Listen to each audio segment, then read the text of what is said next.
जय हिंद दोस्तों, मेरा नाम है रवि और आप सभी देख रहे हैं नंबर 1 सरकारी जॉब यूट्यूब चैनल। हम डेली आप सभी के लिए इस चैनल पे लेटेस्ट नोटिफिकेशन, एग्ज़ाम डेट के अपडेट इस चैनल पे लाते रहते हैं। तो चैनल को सब्सक्राइब ज़रूर करें और अगर यह वीडियो आपको अच्छा लगे तो लाइक और सब्सक्राइब भी ज़रूर करें।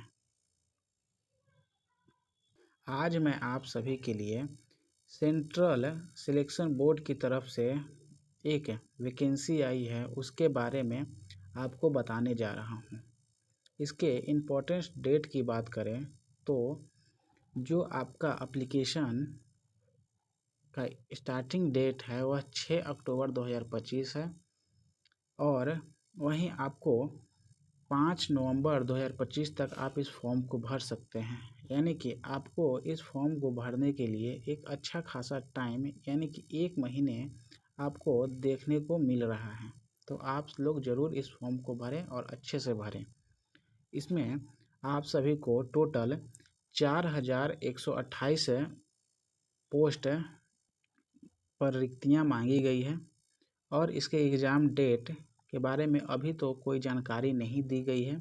जैसे ही आपको इसके बारे में कुछ जानकारी आएगी तो आपको यूट्यूब के माध्यम से दे दिया जाएगा, इसलिए चैनल को सब्सक्राइब ज़रूर करें।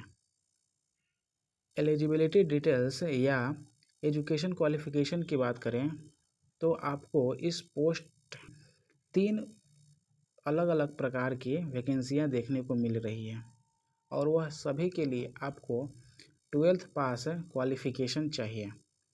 प्रोहिबिटेड कांस्टेबल यानी कि मद्य निषेध, jail warden, mobile squad constable की पोस्टें निकाली गई हैं। वहीं मोबाइल स्क्वाड कांस्टेबल के लिए आपको 2 व्हीलर या 3 व्हीलर का ड्राइविंग लाइसेंस की भी ज़रूरत पड़ेगी। ये जो आप देख रहे हैं प्रोहिबिटेड कांस्टेबल और जेल वार्डन, यह लेवल 3 की पोस्ट है। वहीं मोबाइल स्क्वाड कांस्टेबल लेवल 2 की पोस्ट है। वहीं इस फॉर्म के फ़ी के बारे में बात करें तो आप सभी के लिए एक अच्छी बात यह है कि आप चाहे किसी भी कैटेगरी से हो, UR, EBC, EWS, BC, जो भी SC ST, अब जिस भी कैटेगरी से हो, आपको मात्र 100 रुपये ही फॉर्म फिलअप करने के लिए पैसे की ज़रूरत है। इसके सिलेक्शन प्रोसेस की बात करें तो आपको इसमें 2 स्टेज हैं। पहले में आपको रिटेन MCQ बेस्ड टेस्ट लिया जाएगा, यानी कि और ये जो एग्ज़ाम होगा वह ऑफलाइन मोड में होगा। रिटेन जो ये रिटेन एग्ज़ाम है वह ऑफलाइन मोड में आपको MCQ बेस्ड टेस्ट लिया जाएगा। इसका सिलेबस की बात करें तो आपको हिंदी में 10 क्वेश्चन देखने को मिलेंगे, इंग्लिश के 10 क्वेश्चन, मैथ के 10 क्वेश्चन, सोशल साइंस के 20 क्वेश्चन, साइंस के 20 क्वेश्चन और वहीं GK GS यानी कि GK और करेंट अफेयर के आपको 30 क्वेश्चन देखने को मिलेंगे। तो आपको टोटल 100 मिनट दिए जाएंगे, 100 क्वेश्चन आपको सॉल्व करना है।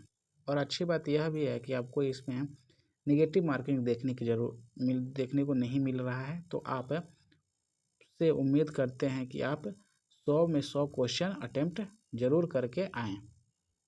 इस रिटन एग्ज़ाम में पास हो जाते हैं तो आपको सबसे इम्पोर्टेंट इस पोस्ट में सबसे इम्पोर्टेंट एग्ज़ाम जो आपका मेरिट लिस्ट बनेगा वह यह फिजिकल टेस्ट के नंबर पे बनेगा। ये जो आपको रिटन एग्ज़ाम है यह एक क्वालिफाइंग नेचर का होगा और आपका जो भी मेरिट लिस्ट बनेगा वह फिजिकल टेस्ट के पर ही बनेगा। तो मैं आप सभी को यह भी बता देता हूँ कि इसमें क्या क्या ज़रूरत है, कि फिजिकल टेस्ट में क्या क्या क्राइटेरिया है और आपको कितना नंबर मिलेगा। लिमिट की बात की जाए तो आपकी जो एज काउंट होगी वह 1/8/2025 से एज काउंट होगी। तीनों पोस्ट के लिए ये बात कर रहे हैं। मिनिमम एज 18 साल और मैक्सिमम एज 25 साल मांगी गई है। और वहीं जेल वार्डन की जो मैक्सिमम मैक्सिमम एज जो है वो 23 वर्ष ही है केवल। बाकी सब दोनों पोस्ट के लिए आपको 25 साल चाहिए, लेकिन जेल वार्डन के लिए आपको मैक्सिमम एज 30 वर्ष ही मांगी गई है। वहीं जैसे कि आप सभी बाकी में देखते हैं, सभी में एज रिलैक्सेशन भी आप सभी को दिया जाता है, वैसे ही इसमें भी आपको एज रिलैक्सेशन दिया जाएगा। अगर आप SC/ST से हैं तो आपको 5 साल की छूट दी जाएगी। OBC मेल हैं तो आपको 2 साल की, और वहीं OBC फीमेल में हैं, महिला हैं, तो आपको 3 साल की अतिरिक्त छूट दी जाएगी। इसमें PW यानी कि विकलांग के उम्मीदवार इसमें एलिजिबल नहीं हैं। ये जो आपको वैकेंसी है वह केंद्रीय चयन परिषद सिपाही भर्ती बिहार सरकार के द्वारा देखने को मिल रही है। इसमें 3 पोस्ट मध्य निषेध कक्षपाल यानी कि वार्डन और चालक दस्ता यानी कि नियुक्तियां निकाली गई है। इसमें जैसा कि आपको बताए हैं कि 6/10/2025 से इसका फॉर्म स्टार्ट होने वाला है और अंतिम तारीख 5/11/2025 रखी गई है। इसमें आपको बता दें कि जो इसमें मध्य निषेध सिपाही की है उसमें 1603 पोस्टें हैं। वार्डन के जो लेवल 3 के है उसमें 2417 पोस्ट, यानी कि सबसे ज़्यादा पोस्ट आपको इसी में जेल वार्डन में ही देखने को मिल रहा है। और वहीं चलंत दस्ता सिपाही लेवल 2 की पोस्ट है, उसमें आपको मात्र 108 पोस्ट ही वैकेंसी निकाली गई है। इसमें शारीरिक मापदंड में न्यूनतम ऊंचाई और सीमा वजन के बारे में देखते हैं कि इसमें क्या क्या ज़रूरत है। गैर आरक्षित पिछड़ा वर्ग के पुरुष अभ्यर्थियों के लिए 165 सेंटीमीटर की न्यूनतम ऊंचाई मांगी गई है, और वहीं सीना जो है बिना फुलाए 81 सेंटीमीटर और फुला करके 86 सेंटीमीटर, यानी कि 5 सेंटीमीटर आपका सीना फूलना चाहिए। वहीं आप देख सकते हैं अत्यंत पिछड़ा वर्ग पुरुष के लिए 160 है।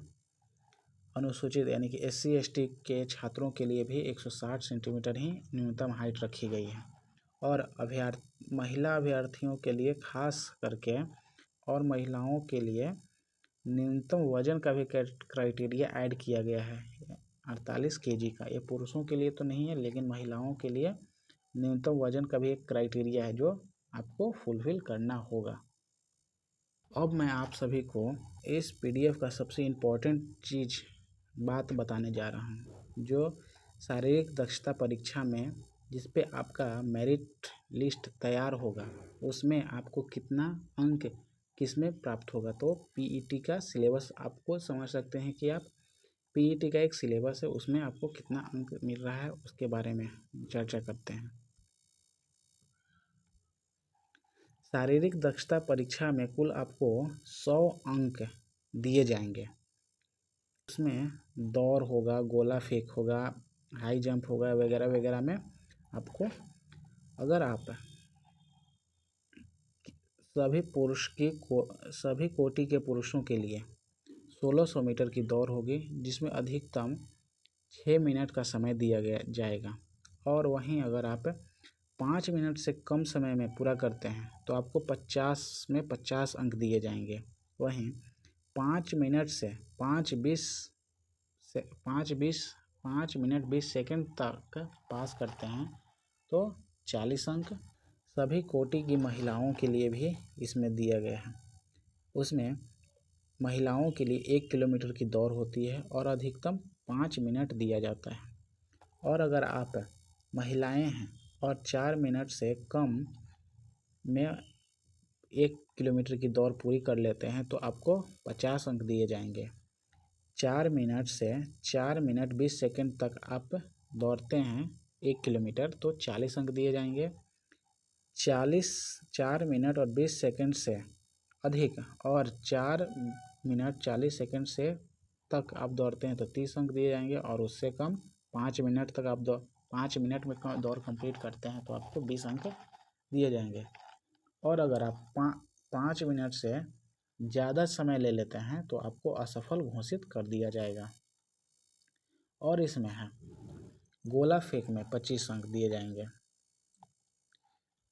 जिसमें सभी कोटि के पुरुषों के लिए 16 पाउंड का गोला फेंकना है और न्यूनतम 16 फीट फेंकना है।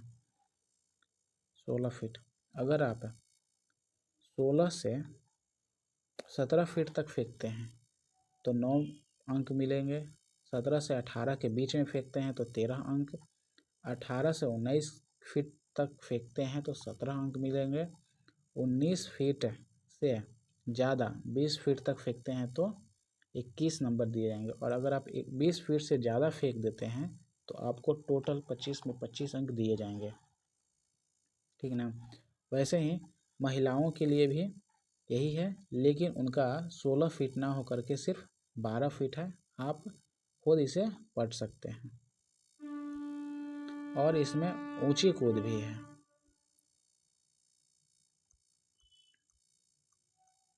ऊंची कूद में आपको अधिकतम 25 अंक दिए जाएंगे। सभी पुरुषों के लिए 4 फीट न्यूनतम है। और अगर आप 5 फीट कूदते हैं तो 25 अंक आपको दिए जाएंगे। और वहीं महिलाओं के लिए न्यूनतम 3 फीट है और अधिकतम 4 फीट है। वहीं अगर आपको बता दें तो इसमें आपको 3 प्रकार के टेस्ट देना पड़ेगा। पहला जो है वो दौड़ हो जाएगा, दूसरा गोला फेंक हो जाएगा और तीसरा ऊंची कूद हो जाएगी। इसमें ऊंची को दौड़ में आपको 50 अंक लाने होंगे, मैक्सिमम है, ये मैक्सिमम है। और गोला फेंक में 25 अंक दिए जाएंगे और इसमें भी 25 अंक दिए जाएंगे, यानी कि आपका टोटल 100 अंक का टेस्ट होगा।